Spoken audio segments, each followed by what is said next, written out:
দিন সবচেয়ে বেশি খবর নেবেন। যারা কলেজে পড়ে দেখবেন রুটিন, আমি যদি মিথ্যা কথা বলে থাকি ওই দিন ফেরিতে যাওয়া যাবেন। আপনারা এই কি আছে গোল্ডেন শিল্পা যেটা আছে ওইখানে যাবেন, এরপরে গিয়ে এই লাল দিঘির পাড়ে ওইখানে যাবেন, আরো বিভিন্ন স্পট আছে দেখবেন ওইখানে গিয়ে কি অবস্থা। কাপড় কাপড়ি কাপড় কাপড় তো বউ জামাই দিলে তো ভিন্ন কথা, কিন্তু সেখানে বেশিরভাগ হচ্ছে 16-17 বছরের যুবক। ওই দিন যারা ভাই আছেন বোনটাকে নিজ দায়িত্বে কোথায় পৌঁছাই দিবেন, স্কুলে পৌঁছাই দিবেন, খোঁজ খবর দিবেন আমার বোন স্কুলের নাম দিয়ে কোথায় গেছে। যদি বের হয়ে যায় সাথে সাথে স্কুলের প্রধান শিক্ষককে বা ক্লাস শ্রেণী শিক্ষক জায়গায় আছে তাকে ধরবেন, তাকে জিজ্ঞেস করবেন কেন আপনাদের অনুমতি ছাড়া সে কোথায় গেল। এটা আমাদের দায়িত্ব কিনা সকলে বলেন? তাহলে দেখবেন এগুলো আস্তে বন্ধ হয়ে যাবে।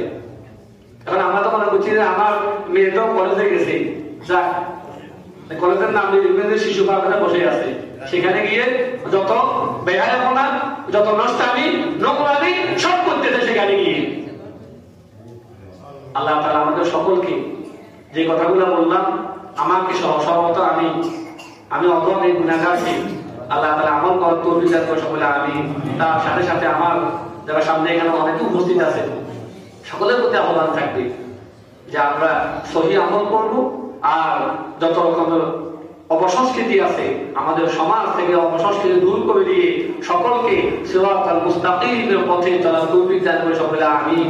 আর যুবকদের প্রতি আহ্বান থাকবে, ও যুবক ভাইরা আমরা আপনাদের মধ্যে যুবক, আপনাদের মতো যুবক আপনারা এখন মনে করতেছেন যে এখন রক্ত গরম যেটা আপনার ইচ্ছা তাই করতেছেন, কিন্তু একটা সময় আসবে আমাদের একটা কথা আছে সমাজে, রং ধরা যৌবন জং ধরে শেষ।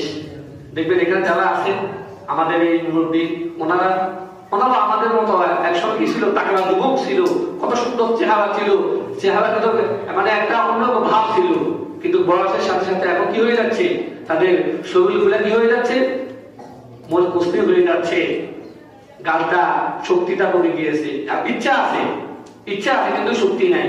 এভাবে আপনারা যারা যুবক আছেন আপনাদের একদিন রং ধরা যৌবন জং ধরে শেষ হয়ে যাবে।